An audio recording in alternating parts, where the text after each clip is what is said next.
Scarlett, what the Labour Party want us to be talking about today is Keir Keir Starmer's Starmer. cast iron triple lock commitment to, number one, keep the nuclear deterrent at sea 365 days a year. That is already the policy. Number two, to increase spending on our armed forces to 2.5%, I believe also already government policy. And number three, to reverse the quote-unquote hollowing out of our armed forces. And this comes to the big question. If you look at polling, the Conservative Party, my party, normally the party that people would look to as the natural party of the nation, of defence, now behind the Labour Party in many of the measures, particularly defence. Is this politically what Keir Starmer's trying to do, is grab the initiative and say, look, we've got a lead here, let's talk about it? Oh, yeah. I mean, obviously, you know, you take your chances. It's very, very important that Labour is ahead on every index. So they've got the economy, which has always been a difficult one for them, and now defence. I mean, frankly, I think they're ahead on immigration too. But defence is quite important. I mean, incredibly important at the moment. And there are, I mean, among the armed forces that used to basically vote Tory, they've moved. I mean, you know, in Plymouth, there's an ex-Marine who's standing for Labour to win. So I think it's very, very important that he's listened to people and he's said, look, this is what we're going to do. And also, I mean, as we know, we live in very, very difficult times. We don't know what's coming down the road. We did not expect Ukraine. We didn't expect Gaza either.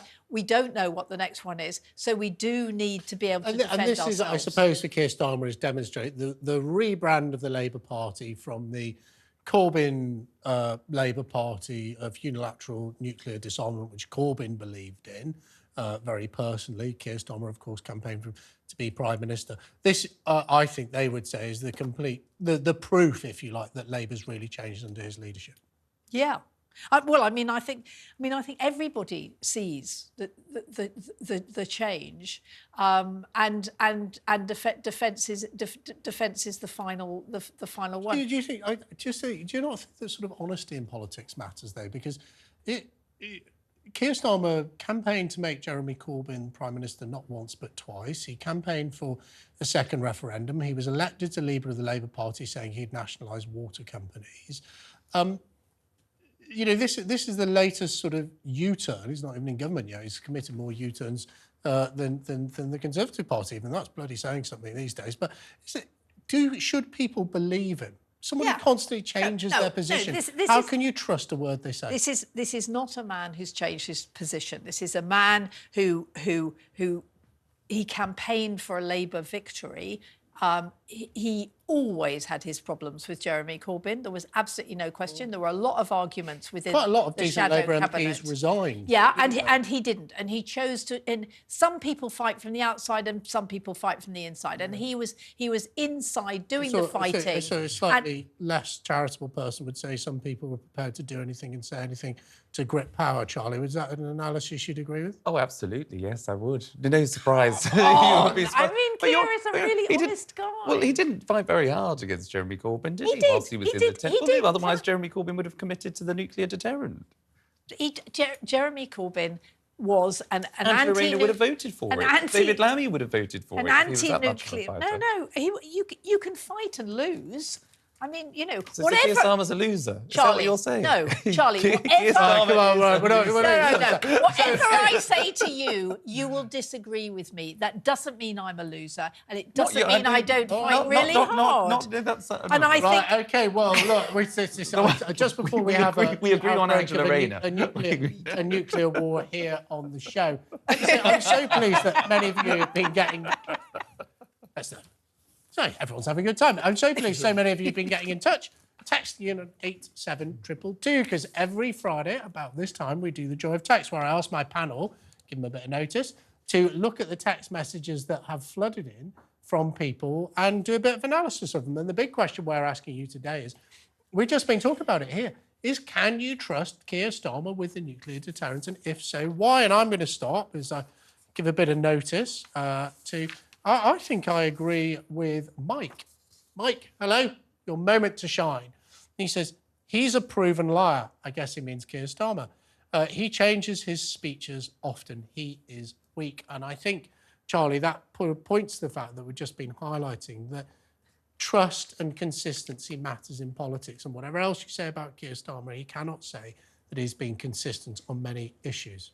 I think that's absolutely right. And look, if you are the Labour Party, you want to position yourself as the party after 40 years of a Conservative government. You want to be the party that does things differently, the party of change, the party of hope, the party of renewal. They don't want, if you want a change of government, you might want that, but you don't want an incoming government that just changes its mind. The polls which say is you're wrong. People have made their mind up. They just want to get rid of the Conservatives, according to the opinion polls. Scarlett, are there any texts that jump out at you? Well, I have to say most of them are pretty rude about Keir. He's a politician. Why would I trust a politician? I wouldn't trust him with a sparkler on bonfire night. Sally, though, says you'd have to be mad to use a nuke. I might not like Keir Starmer, but I don't think he's mad. I'm more worried about someone like Putin. And Neil says our nuclear deterrent is old and needs upgrading, so as he's Tory light, he'll taxpayer fund the billions just like Rishi Rich or whoever's left. I mean, this is basically a lot of texts. They don't like Keir, but they don't like the Tories either. I know, but they still have the big problem with this election. Is and I think what's interesting about the text you pull up there is there are still a lot of people out there, lots and lots of people who just say, I could never, ever foresee a situation in which a nuclear response would be the correct response. Of course, that was the position Jeremy Corbyn set out. He said, if you become Prime Minister, will you ever use a nuclear weapon? He wasn't. He was clear about it. He said no. And there are lots of people who would agree with him. The point I think I would make, and Keir Starmer's making today, is that the giveaways in the title, it's a nuclear deterrent. It's to stop people using nuclear weapons against us. It's a bit like having a burglar alarm in your house. If you've got a burglar alarm in your house, you don't say, well, the burglar alarm has failed because I've never been broken into. So I set my burglar alarm every day. I've never been broken into. So that the deterrent of the alarm works. Charlie, on the text. Yes, well, in the room. Winston, Scarlett took I wouldn't trust him with a sparkler on bonfire night. I thought was quite a good one. But Philip at the bottom says, he will change his mind he says he'll change his mind when he's in power and leave NATO.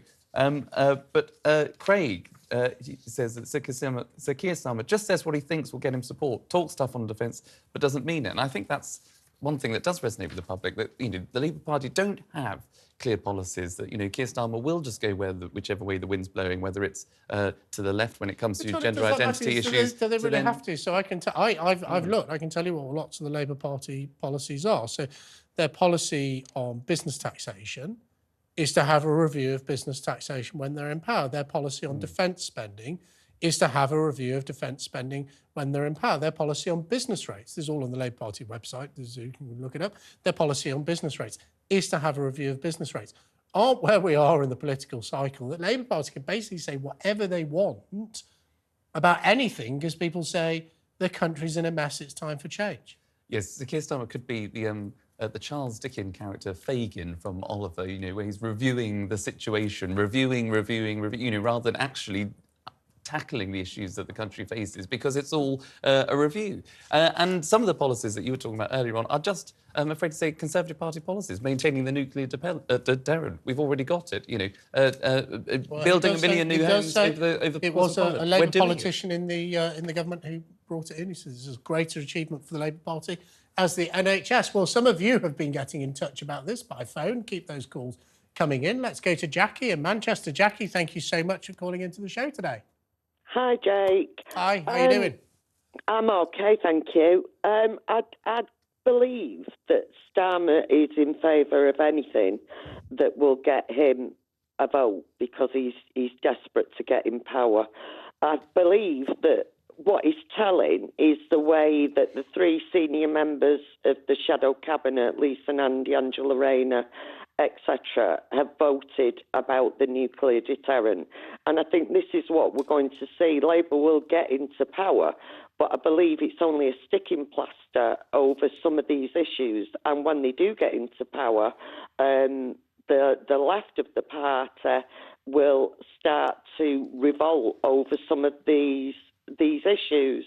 And I think that there will be fractures that will occur, and he will find it very, very difficult to keep the party together. Well, Jackie, just hold it there, because we've got a very, very senior former Labour advisor, Scarlett, on the panel. Scarlett, what would you say to Jackie there? She's still on the line about No, I mean, the left. I'd say, Jackie, I hear you, but actually it's not going to happen. The thing about Keir is he is a very, very tough leader. And basically he says, you're with me or not. And this is policy, and we don't mess around with it. I mean, you know, whether one agreed with him or not on Gaza, he made it a 3-line whip. I mean, I actually don't think he should have done, but he did, and people who voted for it, who voted against the whip, were then sacked. He is Scarlett? very, very tough. Scarlett, well, there you go, Jackie. Apparently he's tough as guts. Thank you so much for calling into the show. I just thought we'd give you could get the answer there from a Labour person rather than listening to me, because I would say something negative, wouldn't I?